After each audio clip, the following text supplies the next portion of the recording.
Dave, you just got back from a trip. Tell us about your trip you just went on. Right. Well, a few weeks ago, if you know, Danielle from Alpinestars came and hung out with us for the day.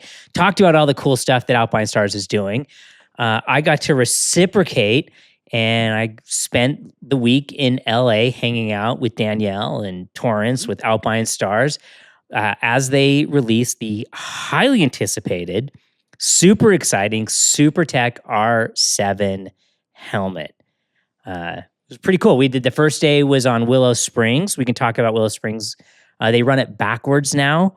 That was harder for my brain than I anticipated. Because you've ridden it before, haven't you? Yeah, I've ridden it before. I mean, it'd been a while, but I was surprised running it backwards how confusing it was for me.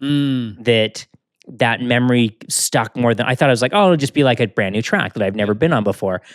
But a lot of the visual references were the same. And so you're like, oh no, that's not where I am. So the first day was on the racetrack with the Supertech R7. And then the next day, they put us on street bikes and we rode Mulholland Boulevard, the Snake, where the Our Mickey Mouse videos where you can see all the people crashing that corner. Oh, yeah. I made it through that corner without dying. Good for you. It's not even a hard corner. It's really... Every time I've watched one of the videos, I've never ridden that road, but every time I watch one of the videos, you think, that just looks like a corner. Well, what's going on there, for those who don't know Our Mickey Mouse, he made a little closet industry of just taking photos of people going through that corner. And what people were doing is they would go back and forth and back and forth and back and forth to try to get the better photo. And until they fell. Until they ran out of talent or tire or ground clearance or whatever the case may be. Oh, okay. It's been closed for several years. They just barely reopened that section of road. One of the fun little things that happened before we talk about the helmet is the Old Rock store, which is famous, right? Like Keanu Reeves and Jay Leno and all these celebrities go to the Old Rock store on their motorcycles. Well, they weren't open on Wednesday when we were there, but we all pulled in and the owner shows up and he goes, oh, we're not open today, but you're obviously somebody. And they walked us through and gave me a complete tour of the whole place.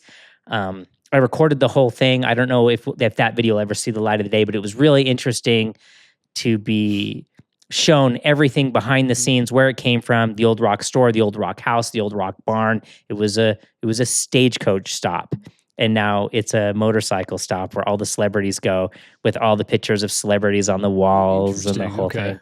And, but yeah, Alpinestars, it was a fantastic trip. Got to spend more time with Danielle, got to ride with her. Holy cow. She is a phenomenal rider. Right. Oh, she's unbelievably good. So tell me about this helmet. I know I think when you guys were down there was suddenly when Alpinestars marketing cut loose and I saw R7 helmets all over the place. I mean, people have been excited about this helmet for a long time. Like there's the Supertech R10. You own one. Mm-hmm. It is now the top selling, top shelf, high-end helmet in the world. If you're buying a top shelf helmet, more people are buying the Supertech R10.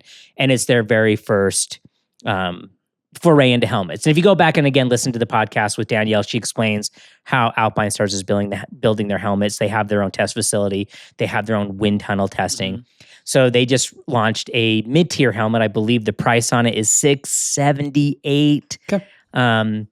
There were some but like some tariff issues. So we mostly only got the plain colors, but they had a full array of all the paint jobs there with all the different visors. It uses the same visor as the Supertech R10, which I think is really cool. It uses a lot of the same technology from the Supertech R10, but instead of it being a full carbon fiber shell with like the $1,400 price point, it uses a carbon composite fiberglass and Aramid shell. Aramid is Kevlar.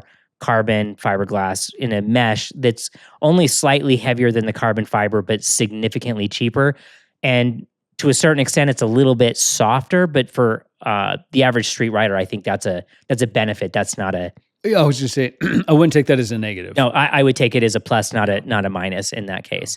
I will say, like, I'll be working on the whole big review video of it right now. I am supremely impressed.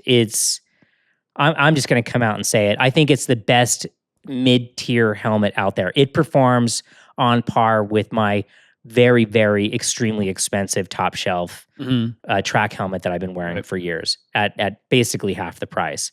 It also has comm system built into it so that you don't have a thing hanging off it. It's all integrated into the helmet, paired up with my camera. You'll be able to hear me talking just through the comm system built into the and that's it's an added price on top of it, but I love how it's built into it. And lots of aero design went into it. The engineers from Italy were there. I got to talk to them about how the aero is designed, the laminar flow. There's things on it that you're like, oh, that looks neat. And they're like, yeah, it looks neat, but we tried it here, we tried it here, we did it in the wind tunnel, we found here works a little better than here. We put these turbulators on the top of the visor to prevent the little spiraling as the wind comes across where a lot of thought went into this helmet, and it shows. It's a good looking helmet. I like my R10 quite a bit. There's some cool features on it. The way the tail of the helmet is, it kind of wraps toward the back and then it's sort of blunted on the backside. It reminds me of, I don't know if they're still doing it even, but Trek bicycles. They, for the longest time, did this thing that they called a camtail, K-A-M-M, I believe. And it has that means something. I can't remember what camtail means. But effectively, the idea was, it's funny, we've been talking about aerodynamics like the last 3 episodes. Right. It's a big part of our world now. It's where a lot of attention is going. Yeah, and we talked about the idea that a sort of a teardrop shape is ideal for reducing drag and so forth. What Trek's engineering showed was if you make the leading edge of the profile, so they were doing it on tubes on the bicycle frames, but if you can make the leading edge behave like the front end of a teardrop, and the back end sort of wraps toward it, but then gets blunted off. It's sort of chopped off.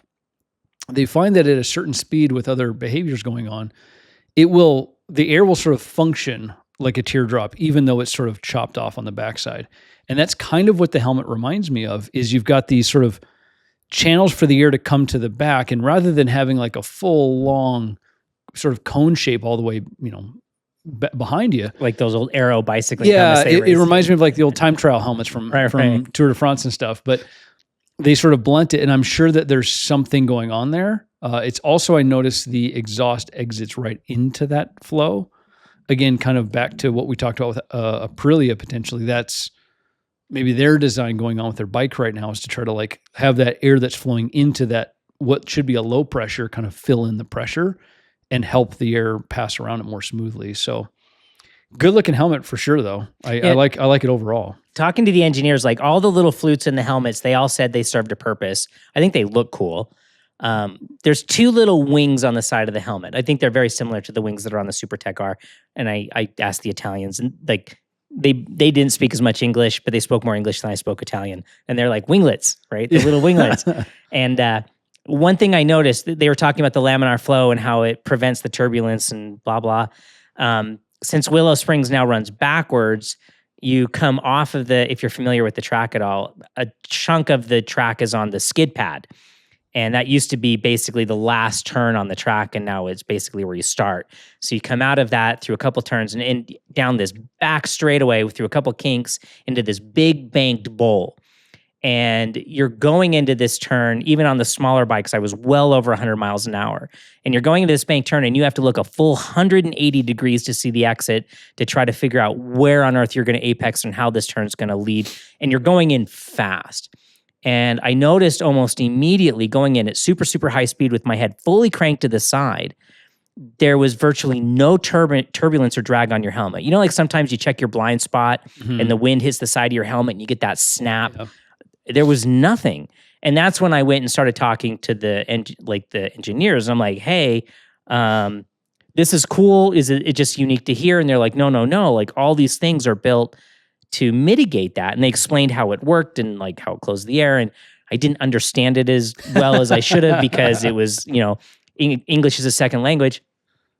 But he said, where you're really going to notice it, and I went and tested it the next day, is when you're behind like a big truck or a semi and you got that turbulence coming off the back of the trailer. We were talking about this a couple podcasts ago. He said, you'll notice that, normally on a normal helmet, your head's bobbling back around and forth. Like your head's getting batted like a cat playing with a yarn ball. Like you can't control it. With this helmet, and they said because of those 2 little wings, it smooths the air as it comes across the back of your helmet, and you'll be behind a semi-truck and it's none. There's virtually no buffeting, which is, it's crazy. I've never experienced that before. Well, it's interesting. So now you've got one of these helmets. So presumably you'll be able to ride with this thing a bit more and maybe get some content and stuff using it with some of your other trips. So maybe we'll get to see it a little bit more in the future. Yeah, I guarantee. I mean, had they I not received one for doing the whole test, I mean, it's part of why they gave me one, so I can tell you guys about it. I would 100% spend my own money on this helmet, and it will be worn a lot. It's probably one of the quietest helmets I've ever worn as well. When we finished up with Alpinestars, I did a collaboration with Spites Corner where we went and test rode the Verge electric motorcycle. And it's the only time I think I've ever done this on purpose. I didn't wear earplugs. It's electric. It's electric, and the helmet is so quiet. Yeah. Right? Like so many times, like if you're on a motorcycle, even if it's not exhaust noise, the wind noise is so loud inside the helmet. This helmet is bonkers quiet. And I think it's because of the aerodynamics.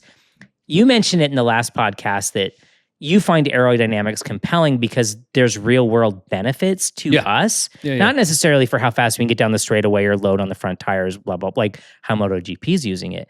But this, for me, was this real tangible thing where you could see wow, aerodynamics can make a significant improvement to the quality of life in something as simple as a helmet. Yep. Yeah, it's funny because at normal speeds, we think that there's nothing around us. No, there's a lot around us. Actually, you're having to push through all this air all the time. You're just so used to it at normal speeds, it's fine. But as you go faster, the drag that you're experiencing, it's velocity squared, right? The faster you go, it isn't just 200 to 100 isn't twice as much drag. It's 4 times as much drag. Wow. Right? It starts ramping up the faster and faster you go. So if you think about, we're all built, we joked about this, we're all built to go 20 miles an hour. That's how we're built. And now we all function at 80 miles an hour on a regular basis, if not faster, on the freeway and wherever else. The amount of drag that's causing for your car or for your motorcycle or for your helmet as you pass through it, it is a massive, massive force that you're having to deal with. So yeah, I'm excited about this, and we're getting more and more access to more and more tools to do CFD, so computational fluid dynamics, which is the way that we would simulate how that fluid moves around us. Right. So that stuff's becoming much more accessible and attainable, and it's getting much better. Right. In fact, I've gotten to see a couple new tools that are out right now fairly recently that are everyone's favorite buzzword right now. They use AI. They're predictive analysis. So it understands a history of results that it's seen from tests. And it goes, okay, I'm pretty sure I understand how air works. I'm going to apply it to this, and it can solve these things. What problems that would used to take hours or days for the computer to crunch and solve the problem now can be done in minutes or seconds even. So we're going to see kind of a rapid advancement in engineering and design with these things. I'm excited about it. I think we're going to see big improvements in it soon. Right. Even looking at the shapes on the helmet, we've got so accustomed to the AGV helmets. You and I wear the AGV with the really pointy chin. Yep. Right. Which it looks cool. Aesthetically, it looks really neat. Batman. When you look at the front of this helmet, it's kind of this rounded, it's almost kind of silly looking at the front, and the vents are in really weird places. And when I talk to them about it, they're like, yeah, we put the vents here at this shape for this reason to cause this effect. We want the wind to come into this vent and blow across the inside of the visor, so we had to put it here. You wouldn't have been able to do that if you were making clay models of helmets and going out and trying it. Yep. Yeah. And some of this stuff, it's getting so intricate and detailed now so I'll give an example for a helmet, right? Not only do I have to think about that helmet passing through the air, I have to think about the head inside the helmet. You're exhaling through your nose or your mouth potentially. How does that air behave with the air that I'm trying to push through the helmet for the venting? And that's the stuff now that is possible to simulate, whereas before we really couldn't. Right. So, which is super cool. This helmet also, like the Supertech R10 has the same thing. They call it a head. It's like a MIP system on the top of the head, so you can adjust it. We were there with the engineers, so of course they're walking us through setting up our helmet for our heads. And all of us have back to we're all shaped differently, right? Like how big is your like how high is your forehead? Ideally, we all want our eyes in the center of the eye port of the visor. And this allowed it. So they took my helmet and they lowered, they raised the front of the helmet and backwards. They lowered the front of the helmet and raised the back of the helmet for my head. And so put the helmet in kind of this absolutely perfect position on my head. And then you get the MIPS built into it. Yep. And it was really cool to see how, there's safety elements that I'm going to go into more in the detail. There's I think they had 8 different EPS composite components built in there to have it fit your head perfectly. And then the other interesting thing is the orange triangle on the side that some of the people online are like, it looks like a Fisher-Price thing. No, this is really interesting. It's a non-Newtonian material, the gooey stuff that gets softer. Apparently, they found with other helmet testing that a lot of collarbone breaks were actually coming from the thing on your helmet, the rim of the helmet hitting your collarbone. And so let's see if we can fix it. They changed the shape of the bottom of the shell and put that padding so that when you do get that kind of side hit, you're not taking that sharp edge of the corner of the shell and jamming it into you're taking that soft, gooey, pliable orange material and putting it into your collarbone. So hopefully maybe saving some collarbones. Man, who doesn't love that attention to safety, comfort, all these things? Well, and as a guy with a plated collarbone, I would like to not have a plated collarbone. I've been lucky. I've managed to make it all these years without breaking a collarbone. Someone asked me once years ago, they're like, I want to, how should I crash? And I jokingly said, well, you should crash like the pros and land on your collarbone. Because, but it was, you shouldn't practice crashing, by the way. But it was just kind of like, it's such a common injury with what we do. So anything that kind of mitigates that, whether it be their plasma, I think they call it plasma. The bright orange color stuff, which I think it looks good, if nothing else. Mm-hmm. But to know that it has a safety factor built into it is pretty exciting to me. Well, we've gushed over the helmet a bit. I think it looks good. I'm excited for it. I think I'm just excited to see somebody new trying new things in the helmet space. Right? So. Yeah. I talked to him when I was there. We'll see. I'm going to keep pushing on maybe making it to Italy and seeing their test facility. I think that would be super, super exciting. We definitely need a podcast in Italy. Yeah, for no other reason than the food. Yeah. I was there. We should talk about this for a minute. I did get to ride the Verge electric motorcycle. Tell me, what is a Verge? Verge it's not a motorcycle company, but they made a very high-end electric motorcycle. The one I rode was a 2024. I think the new one has solid-state batteries on it.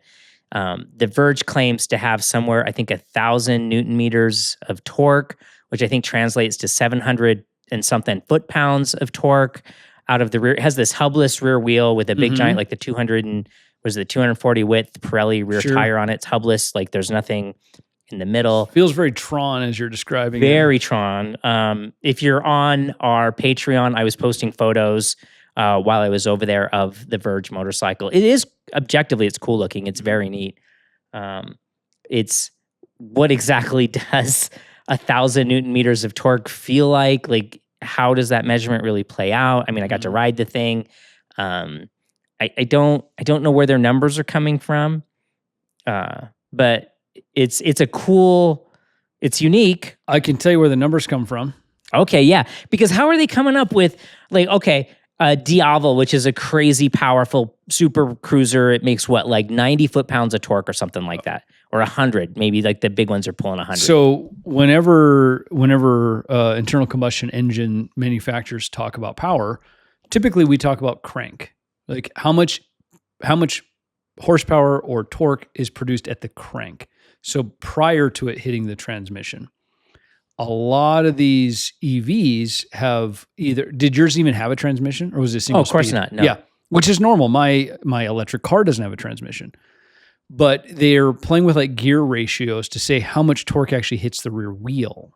Oh, so that's how they're like doing. So it these. ends up like they truly become these absolutely astronomical, absurd numbers. But real world, we don't have anything directly to compare it to. Just don't talk like that with normal engines, right? Because we're measuring the engine, not necessarily the transmission or torque. But imagine, your pickup's a manual, right? Go put your pickup in 5th gear in the parking lot and try to pull away. Right. You'll just smoke the clutch. The engine still makes the same amount of torque, but you're not getting all of the multiplication from the transmission and at the tire. The transfer case, right? And the differential. So you'll learn very quick, like whatever it is, I don't know what that thing makes. Let's call it 250 foot-pounds of torque. I don't know what it on makes. the truck? Yeah, I don't know what it makes. Yeah, probably something like that. Yeah. Maybe 350. Who knows? Doesn't you matter. think, well, that's a big number because it can pull in whatever. Well, it only really works once it's in 1st gear and you've done a bunch of multiplication to the... Like, it'd be like your bicycle as a kid, your first 10 speed, right? Yeah. So, but anyway, that's what these electric companies don't... They talk about these crazy numbers because it's already at the rear tire at that point. There were some funny things on this Verge that I thought were a little bit compelling. One was, there's no foot controls, right? It's like a bicycle. It's all right? hand controls. It's a scooter would be a more accurate thing, right? And this is a problem I have with American bicycles. Our brakes are flat backwards, and now we get onto motorcycles, and front brake here is on the right, and the rear brake's on the left. He said some of them come with the front brake on the left and the rear brake on the right. I could have swore because he told me that's how mine was set up, and I rolled out and I'm like, holy crap, this front brake sucks because it was the rear brake. Yeah, so like none of us are ready for that. But you're still like, it's this switch thing. There's no foot brake. I think the new ones, he said, the 2026 or 2027s do have a foot brake, but the foot brake controls regen. So you would use your foot brake to manage. I've always thought, sorry to interrupt no. you. Yeah. I've always thought that that's how they should deal with brakes on these electric, especially when electrics come to motorcycles, is let me control regen and actual brake separately. And it looks like that's what they're going to be doing. My car has, you can change the amount of regen you get. So you can set it to what they call as one pedal mode, which means I can drive my car from my house to here to shoot and never touch the brake pedal. Right. The Tesla I drove was set up like that. Yeah. Like how much you release the There's throttle. so much regen. Even the brake light would turn on. Exactly. Yeah. Yep. So, and that's fine. It's surprisingly intuitive. I will say, if you've never done it, I thought it'd be weird. It was fine. It's not a big deal. Yeah, you get used to it quick. But my point is, on a bike, so in a car when mine's doing that, then I apply the brake. The brake is like a brake. Like it really, really kind of slows down the car really quickly. And because I'm doing this hyper big, like the regen is so strong, the brake never feels as natural as braking in a normal vehicle, like a gas engine. But in a car, who cares? It's a car. It doesn't much matter. But in a performance vehicle, a motorcycle, if the regen was happening and then I just applied the brake and it got stronger, that would feel very unnatural to me because it doesn't just feel like engine braking. It's way stronger than just engine braking. Right. So I would love the idea of being able to control the regen and the brake itself in a separate way. Yeah, I haven't seen the 2026s, but it seems like you would have that option, right? It would be probably similar to your race bike, right? If you were to, you have your thumb brake, and if you were able to leave your foot brake in place. Because it was odd. Like I ride scooters all the time. Like bicycles all the time. Like I consider myself fairly adaptable on these things. But there were still, because it gathers speed so insanely fast, right? That when it came time to slow down, I was looking for like I'm squeezing with both hands. And I'm still looking for a rear brake. Right? I wanted more brake, and these were their demo fleet, basically out of the bike shed company in LA. These bikes had miles on them. Some of the brakes, like you could tell, most people who are test riding these things probably never touch the front brake. Right. Like even the guy leading it was like, yeah, a lot of the people only ever touch the rear brake. They're afraid of the front brake kind of thing. But the other odd thing was the foot pegs they had the option of rear sets or forward controls. No controls, obviously. There's no shifter or brake lever. Just a peg though. Yeah. But they were both in the absolute wrong place. But it's an electric motorcycle. Mm-hmm. They should make them infinitely adjustable because there's no linkage to deal with. Right? So like the rear sets were too far back for me and the forward controls were way too high for me. And you're like, and there was only one position for them. I'm like, well, why not just make like little, it's a put great them wherever point. you want, It right? should be like, infinitely adjustable. Right, there's it's nothing- literally a peg. Right. That's all it is. Yeah, that's kind of what I thought. And it was, but it was really interesting. And the same thing with the design of the rear wheel, right? It's, there's no need for a chain or a belt or a shaft drive, right? The motor is basically built into the rear wheel. I don't know how hard it is to change that tire. I neglected to ask. I should have asked. But I do really appreciate that Verge is looking at this from a standpoint of we don't necessarily need to follow the traditional rules, right? Like that's kind of exciting to me that, oh, well, we can make it's really pretty. The rear wheel is really crazy pretty with the big heat sinks and the carbon photos fiber. And stuff. Yeah, it was super fun to watch. You know, Jake's riding in front of me and I was behind Jake and, you know, like I'm filming him, he's filming me. And watching the suspension work with this hubless drive, and the hub is staying put and the wheel is turning around it. Yep. It was a little mesmerizing. Yep. Yeah, it was super cool. So how heavy are these things? Heavy. My guess is they're heaviest. They're quite heavy. Yeah. They are bonkies heavy. And so we rode it, I think I rode it in 4 different modes. I rode it, they had, I can't remember what the first mode was called. The second mode was called Zen mode, and each one they're customizable with how much power you get and how much engine braking you get. And then they put it into beast mode. I guess that's what every electrical vehicle has to have, a beast mode. And it gathered speed so rapidly, it was a little overwhelming. It overwhelmed the bike's geometry on the front. And I'm going to be honest here, I think that's the risk of when you have a non-motorcycle company building a motorcycle. The rake and trail numbers were so extremely aggressive that for a big, heavy thing trundling around town, it was kind of cool, right? We're going through LA. It was really nimble and whatever. But as soon as it got over like 75, 80 miles an hour, it became borderline unstable. And that's too bad. Yeah, I mean, it's first version, right? Like, Yep. and I talked to the guy about it, and he goes, oh no, the 2026s have a completely different front end with more traditional geometry across the front. But I suspect we're going to see more of this as electric kind of comes in and other companies try to enter the market. I would throw that out there as a buyer beware. Pay attention to what the geometry numbers are as much as anything else. It's more than just the battery or the weight or the power. To me, that was the biggest flaw of the whole bike. The rest of the bike I could really appreciate for what it was. The front end geometry would be bothersome because that's not something you can fix easily once you bring it home. No. You can play with triple clamps and you can do some other things, but even then, like it's a Band-Aid. It was pretty close to almost. They look like pretty close to zero offset triples. Oh yeah, so there's not much you can do. So there's not much to fix it. It'd be hard to add more trail to it. I'm assuming they accelerated like crazy. The proverbial scalded mule. Yeah. That's kind of so. I have the electric car, and mine's the performance version of the model that I have. And I joke when people hop in, if they've never been in electric cars or been in fast ones anyway, it's like, well, do you want to do the electric car thing? Because they all have a party trick, and it's straight line acceleration. And it's bonkers, right? And it's like, it does shock you a bit. It pins you back because they make tons of grip because they're so heavy. They really dig into the ground and get good grip. And they pull like crazy from 0 miles an hour. That's going to be the same thing with an electric motorcycle is my assumption. Yeah.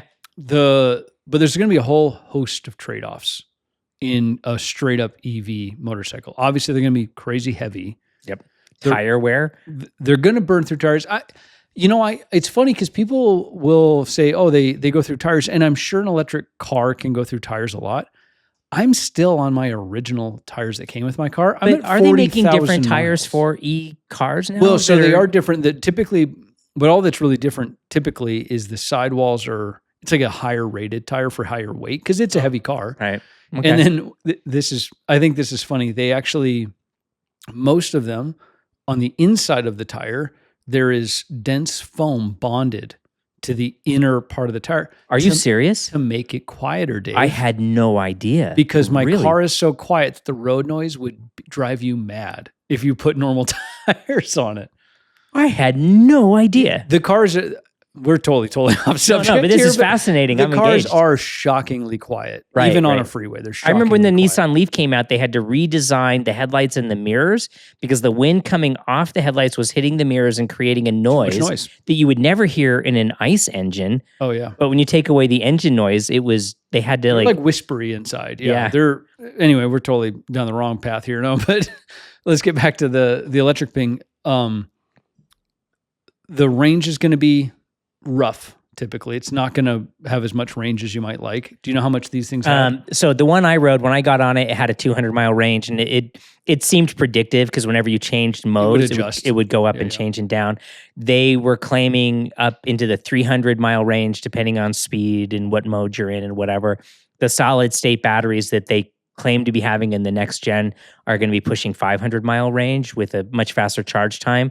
I mean, solid state is a pretty exciting thing when it comes. If they genuinely have solid state, that would be kind of game changing. Oh, absolutely. Yeah. I think solid state is super, super exciting, but not to get too caught up on the battery thing because we don't really know, and Toyota's claiming these things. Yeah. What I really loved about the electric thing was first and foremost was it's a motorcycle, right? All these people, they're like, oh, it's an electric bike. It's not the same. Like, no, it's the same. It's a bike. If you like things that go fast, you will like an electric motorcycle. But the one thing that shocked me that I absolutely adored about it, and I can't understate this or overstate it, is I loved the silence. Oh yeah. To the point, the only thing you're really hearing is when you go to the brakes, you hear the pads hitting the rotors, and they have these really pretty fluted pedal rotors. And so you'd hear this zzz. Oh, interesting. And I found it just joyful. Like, as someone who really enjoys like trail braking, and we went through this like twisty little road, and you're like trail braking in, you'd be like, you could hear it like, zzz, and then as you trailed off, it would like, zzz. You could hear yourself trail braking. It was, I don't know, like last episode we were talking about how I made my motorcycle really loud, and here I am talking about I just loved how quiet it was. I'm gonna sound really old manish here for a second, but I'm in the same boat. I love a quiet bike. I love the sound of the engine, but the ones that just have like literally an exhaust right by the header, basically, it kind of drives me nuts. It's just exhausting how loud it can be. So I'm with you. I'm kind of encouraged by the electric thing, the potential of it. I think the other thing that's encouraging to me is potentially the electric thing keeps tracks open longer. It's quiet. You could have a track in the middle of town and no one's going to care about it. Yeah, right? Yeah. So that's kind of cool. And there's other brands doing it. Ducati's, they had the Moto E class that was running Ducati, right? Their little prototype that they're working on. I assume at some point they're going to come out with a production version of an electric bike. Well, and let's even get off the asphalt. I'm going to say it right now. Electric dirt bikes are going to save off-road access. Stark Varg. Yeah, the Stark Varg. There was a couple people I talked to at the Alpinestars event that own Stark Vargs, and they were just gushing about how joyful they are. The silence, you get this outdoor experience where you can still hear what's going on around you. You know, the ones I see, I've never ridden one off road, but at our Supermoto series that we run, there's a couple guys that run Stark Vargs, and they set them up as a Supermoto bike. And they're absurd. And they have kind of like a gentleman's agreement that they run like the mid-level power, because the top level power is like 80 horsepower. Right. A 450, like a tuned up 450 can't touch those things. So they all like gentleman's agreement. We all run like the mid-level. So we're kind of on par with the 450s. But it is cool because they'll come down the front straight with just this like spaceship sound pulling a huge wheelie on the front straight. So they're kind of cool. I really don't understand the hatred towards electric vehicles. And I think gas motorcycles aren't going away. I don't see, motorcycles are probably the hardest things to electrify, right? There's not a big place for the battery. They're kind of complicated. I think the biggest thing is the cost and the weight. Right. The battery and the systems are too expensive to justify for something that needs to be under 10 grand, frankly. Right.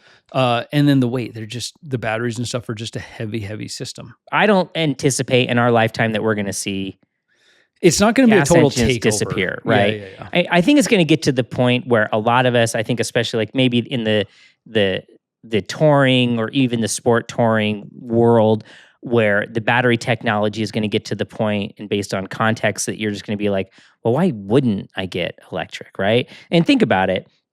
I ride Ducatis. Imagine never having to worry about a valve adjustment again. Oil changes basically go away. You don't have to deal with a radiator and a cooling system any longer. So I didn't know if we'd ever actually have a good time to talk about this. I have had this concept of an idea of what a hybrid motorcycle could be. Oh, that's interesting. For years. Okay, let's go. All right. So on the car side, here's the problem with hybrid engines on the car side is you basically you're taking all of the weight, cost, complexity of an entire ICE engine and transmission and everything, drivetrain, the whole bit, emissions, all that stuff. You're talking on a car, you're probably talking 20,000 plus components just in powertrain, right? For an ICE engine with, all the complexity now. And then you say, hey, let's also put a battery, an electric motor, all the wiring. You have two drivetrains. You've got two, you're just basically dragging around two drivetrains everywhere you go, right? Then they do plug-in hybrids. And plug-in hybrids have been kind of the death of luxury performance cars. If you go look at the current BMW M5 or the new Audi RS5 or all these things, they weigh more than like a F-150. These performance cars, they weigh literally like 6,000 plus pounds. Holy cow. I didn't realize they were that heavy. Oh, they're, I have a Sprinter van that I use. These cars are heavier than my Sprinter van. I am learning so much today. Like foam inside the tires and the weight of At some point, we're going to get back to talking about motorcycles on this podcast. Anyway, my point is these plug-in hybrid systems, they're so heavy now that it kind of ruins it. So that doesn't work for a bike at all. Right. But if you had basically the ability to regen an extremely small battery, we're talking like tiny battery. Oh, so we're thinking like KERS on an F1 effectively car. KERS and using it in a strictly performance mindset. I am not concerned with mileage. I'm not but can I regen a little bit and get a little extra push from a small electric motor basically attached to the crankshaft, right? Right, because then you're not building two drivetrains in that situation. It's I am technically, but it's really minuscule. Right. It's minuscule, right? I mean, hell, you could even do it simply by adding a second sprocket onto the chain if you think about it. Yeah. Right? We've seen those mountain bikes that are running the more complicated chain path. Linkages, yep. Yeah, so like it minimizes. I mean, Champ School just put out Kickback. A really great video about squat and pro squat and anti-squat on a motorcycle. That people think, well, if I roll on the throttle, it does this thing. Well, mountain bikes have been playing with this with their chain path. The high pivots. Yeah, the high pivots, basically. Because on a mountain bike, you get pedal pushback or you get pedal bob because you're pedaling. And so they're doing these crazy things. Well, so that you have basically 3 sprockets well, 4 sometimes, right? Yep. The chain will go up and around before it gets to the rear wheel. You could do that with your system where it's not even on the crankshaft. It would just be another sprocket with a longer chain to give you that extra boost. I mean, in the scheme of complexity, that's not that complicated. But I think it basically could eliminate your starter motor entirely. Oh, right. It totally could. A starter motor, because now you basically can bump start it. Holy crap. You just have this thing start start dragging it forward, you get rid of the starter motor. Like, oh my gosh. Again, it's not going to add like 300 horsepower to the thing. It's going to add like... But if it added 20 or 30 at the top when you're trying to like whatever... It's going to make a difference. Or even accelerating off the line, wherever you really wanted it. Anyway, tell me in the comments how wrong I am about this and why this isn't going to work. I think that's really clever. How come like you've never really mentioned this idea to me, and now you're sharing it with the world? Someone's going to steal your idea and patent it. I hope they do, because I'm never going to build a bike. I hope somebody does. But anyway, we've got all over the map today. I know. We started off with helmets and Mulholland Boulevard and the motorcycle Rockstar. linkages and yeah. So high pivot mountain bikes. Should we actually get back to bikes? Yeah, Let's talk about bikes for a let's second. talk about motorcycles because we got some we had some amazing comments off the last episode, where I think we talked for 30 or 90 seconds about the qualifying on MotoGP. If you didn't catch the last episode, it was kind of the recap after Buriram. We had just watched the race. Great race. If you haven't caught Buriram yet, go watch it. And definitely watch the tuk-tuk race. The tuk-tuk race, the sprint race, the GP, they're all great. Go watch all of them. But we talked for just a brief second about, and this has come up for a few times ever since they introduced the sprint race, really, how important MotoGP Fridays have become. Right. Because basically there's free practice 1, which is free practice. It doesn't count for anything. That's the only truly free practice that they get. And then practice in the afternoon on Friday determines who gets into Q1 and who gets straight into Q2 and who has to go through Q1. And so immediately Friday afternoon, the second time you're on track, it's high pressure to go put in a hot enough lap to get into the top 10. You've had 30 minutes was like free I think it's 45 minutes, but regardless, it's like not enough time. All the teams, all the riders complain like basically your weekend results are determined on Friday afternoon. On your second which isn't session, kind of what any of us want, really. Right. I don't think it's what it does is it benefits the teams that have the most motorcycles, right? So I think that was part of why Ducati was so successful. For a while there, they had 6 bikes on the grid. That was 6 bikes generating data that they get their setup faster. They had 8 bikes on the grid. Oh, that's now right. they have 6. You're right. They now went they from have 8 to 6. Yeah. You know, and then you look at like poor KTM, or they have 4 bikes, or Suzuki had 2. You know, it really right. So one of the comments was, and then the other downfall as a fan is it kind of makes it a little bit boring because the grid for the sprint is the starting grid for the race, for the GP. And if you're not familiar, if you're not as nerdy as we are, and you go to qualifying and you're like, it's confusing to watch the current qualifying system, right? Like, why is only half and 2 make it to the next? And, you know, and all the racers talk about that if you can't finish top 10 in the second practice session on Friday, your weekend's kind of blown. Yeah. Right? Yeah. It's hard to recover. Yeah. So anyway, we talked about that briefly, like, gee, they should really do something about that. Yeah, I think we've just talked about it more than we talked about it in the last episode. And a ton of you had great ideas and insight. A lot of thought went into some of these comments. They were awesome to read. So it was a bunch of fun because a lot of you have clearly been thinking about this and went and did research. And there was a handful of comments that were like, well, BSB does it this way and this group does it this way. And I think they should do this and steal from this and whatever. I thought all that was fantastic. So if you have other ideas on how they should manage qualifying, please share them in the comments. I'd love to hear them.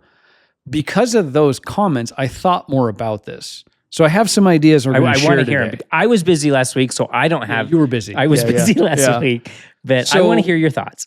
All right. So I went and did a little research and looked at how some of these different series do it. So Formula One does do an interesting thing. By the way, we could probably do another whole podcast on how much of a mess Formula One looks like right now. Holy cow. With the new rules that they've rolled out is really making a spectacle, but not in a good way. Holy cow, right? Of their racing. I mean, we'll just say Drive to Survive next February is going to be a lot of fun to watch. Yeah, you got a lot of not so happy drivers right now. Anyway, they do an interesting thing where they do a Q1, Q2, Q3, and it's sort of a knockout where the top chunk from Q1 gets to Q2 and so on. And I think that makes it kind of fun because you get this sort of like, there's this extra kind of stress around qualifying.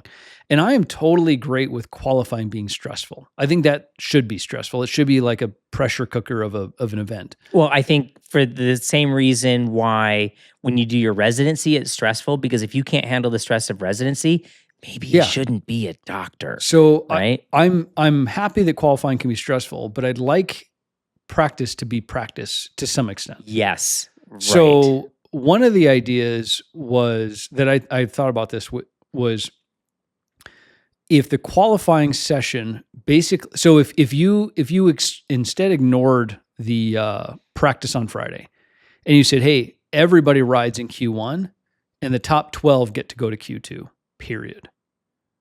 So you go out in Q1, the whole show is out there, all 22 riders. And so in a way that almost penalizes making qualifying one because you're burning through an extra set of tires. Well, but in my little version now, we all go through Q1. We steal the knockout part from Formula One. Okay. So rather than just the bottom... Yeah, but the bottom 12 wouldn't use that second set of tires for Q2. Because they wouldn't even get to it. Right. Yeah. Right. So so basically everybody shows up for Q1. Right. All 22 riders.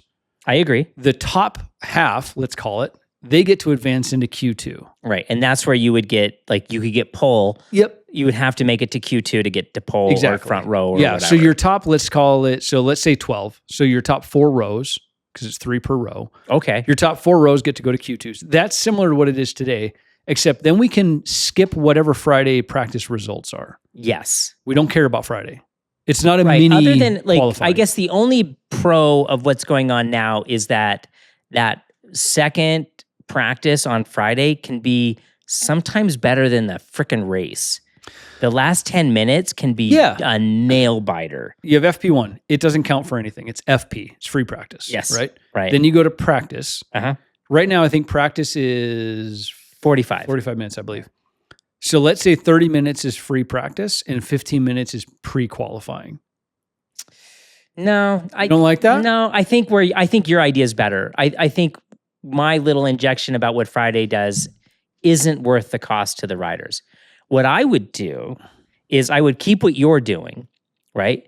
But your qualifying only qualifies you for the sprint. Okay, so that's the second piece.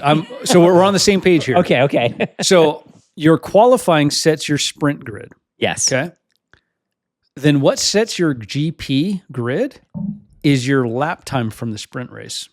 Lap time. All right. So if you crash out, if you don't set a lap, you're at the back of the grid. That seems fair. Put some pressure on it. But if you're... But not your finishing position. Your finishing position. Why lap time and not your finishing? Because I think it makes it more dramatic and interesting. It does. Because now let's say you get run off track on the first corner. All right. Okay, cool. All I care about now is sitting a hot lap.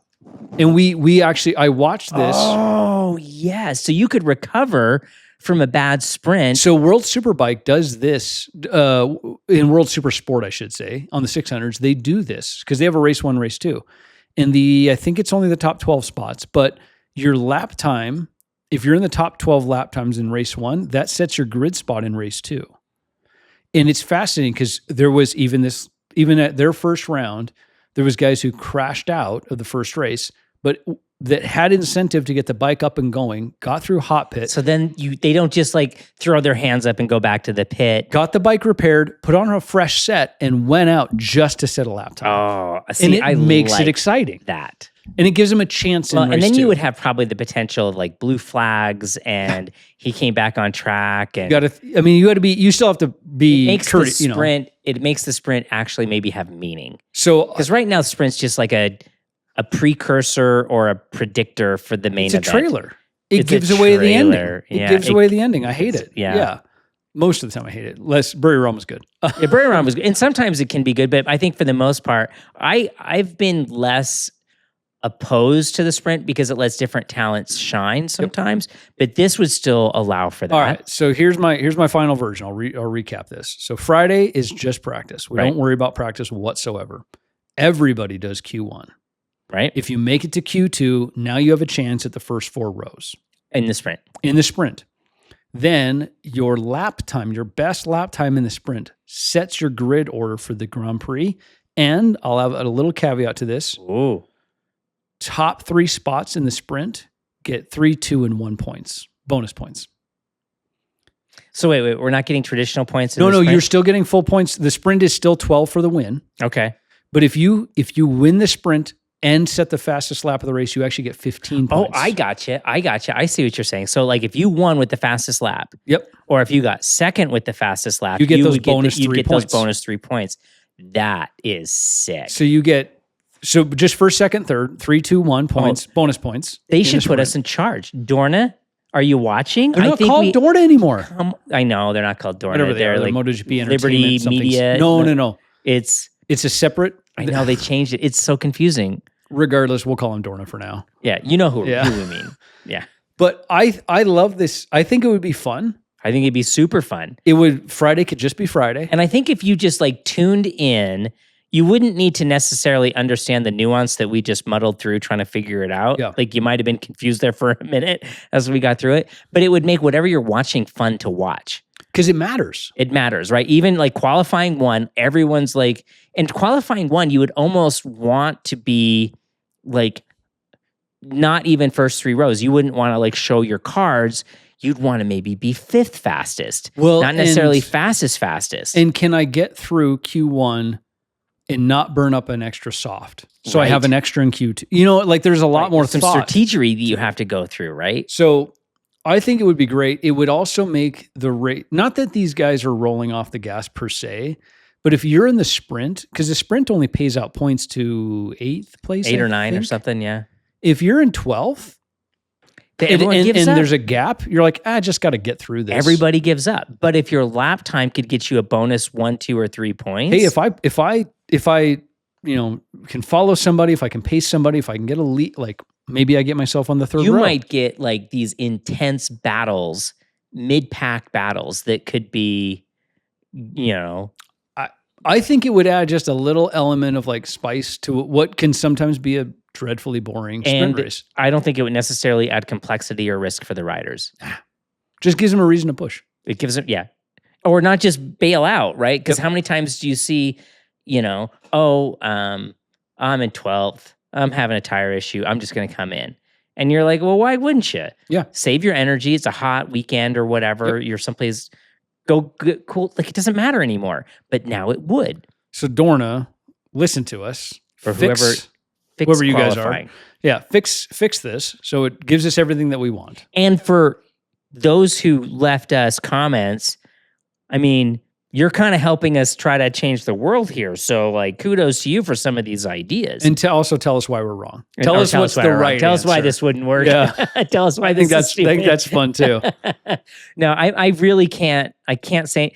Our comments have been so fantastic across Spotify. Like we're now on Spotify. Yep. The comments on Spotify have really picked up. Be sure if you do watch us on Spotify, click the like or subscribe or whatever Spotify calls Follow, it. I think. Follow. Yeah. That helps. We're like this far away. This far away? It's from being it's really close. I think we're like 20. I think half a digital inch. Yeah. we're half a digital inch, almost like 3/4 of a centimeter, 7/16 of a centimeter. From being monetized on Spotify, 1/7/16 of a centimeter. Whatever the heck that means. Yeah. From being monetized on Spotify, and that just helps us keep doing that. So Yeah. I got a little sidetracked there, but just really want to talk about how much we love you guys. Yeah. Commenting and being a part of this. It's been a ton of fun. This is a ton of fun. Even as I sat down today, I was like, "Yeah, I'm aghast. I'm exhausted. Right? I haven't even been home for 24 hours. I'm like, I'm really looking forward to doing the podcast with Brian. Yeah. So, anything else we got to cover today? I don't know. Like we talked about helmets. Yeah. We talked about California riding. Oh, I want to say one more thing about something I experienced in California because this was fantastic. I drove down and the wind was so intense that the truck literally was barely getting 10 miles to the gallon as I drove to California. Normally the truck gets like 18 to 20 miles to the gallon. And you got to go fill up in California. It costs I know, like $1 million. It was $100 for half a tank. It's so expensive in As we ended, California. like, oh my gosh, it was almost $6 a gallon. Yeah. But that was, and I was like, oh my gosh, it's going to be windy at Willow Springs. If you've ever been to Willow Springs, it's around these old airfields and there's a gazillion windmills. They only put windmills up where it's windy. And I was like, oh my gosh, it's going to be such a hard day. We do the track day on Tuesday, still day. It was so fantastic. And then the next day I wake up to do the street ride on the coast of California and you got the big clouds and the haze and whatever. And for me, a kid from Utah, I love it. I love like mornings. Oh yeah. It's like the perfect spring morning every time you're down there. It's just gorgeous. And we get on the bike and we go ride and Danielle's like, I'm so sorry it's not sunny. Like, you'll be able to see the ocean if it's clear, but it was just this cloudy, misty day. And we're on the top of this road and we come around the corner and we have the headsets, the A talk inside the Alpinestars helmet. And Danielle's like, oh, you can see the ocean from here. And I'm watching her And she's right in front of me, and the clouds are just over her helmet as she goes over this top of this mountain pass. And as she goes through the clouds are doing this around her helmet as she like skims the bottom. Cool. It was like, like, Danielle, I think you chose like Alpinestars. You chose like the perfect weather. It was just like this really magical moment. And we just got the perfect weather. It was just, I don't know. I just wanted to gush on this. That's no way going to ever make it into any video. The camera missed it up on the front, so I have no evidence of it. No footage. Because it's just blurry because the mist from the clouds. But it was one of those quintessential motorcycling moments that just makes you, this is why we do this. Like watching that whole thing of her helmet skimming. Oh, it was awesome. Well, and California is a weirdly polarizing place in our country for some folks. But there are some really special things about California, like the weather obviously being one of them. Well, and, like lane splitting is legal, and, these people live down there, and, we have lane filtering, which means we can go to the front of a red light, but they have full-on lane splitting. And, they live down there, and their lane traffic's going 30 miles an hour, and we're between the two cars going the speed limit. And I have never quite done that before. And it was nerve-wracking. It wasn't nerve-wracking. It keeps you on your toes. And again, we had like the ATOC going on or whatever, the ACOMs. And Danielle's like, oh, the scariest thing that ever happened to me. And she's like, we were coming past, there was a pickup truck that had all the lawn equipment in, and their little hedge trimmer had slid to the corner of the bed of the overhanging. Truck. There was a blade, and it was like right at neck level. And she didn't notice until she was like almost right there. And she was like, moved her head to the final destination moment for her. Totally like a final destination. No, California is polarizing. It doesn't deserve it. Everyone I meet there, it's a lot of people, but it's also a really pretty place. Yeah. I don't think anybody can argue that. It's a gorgeous place, and the riding is some of the greatest roads you get. Years and years, we joked that it was motorcycle land. You go to Disneyland, you go to you go to motorcycle land. Because the roads are all perfect. They're banked, and the corners are banked, and like the perfect radiuses, and tight and twisty, and like epic elevation. So it was a great weekend. So thank you, Alpinestars. Thank you, Danielle. Anything you want to add before we wrap up? No, I think that was great. That was a fun episode. Thanks for hanging out with us. We'll see you next week. Again, use the comments. We love to hear from you. We use the comments. Click like and subscribe. All right, guys. Thanks, guys. See ya.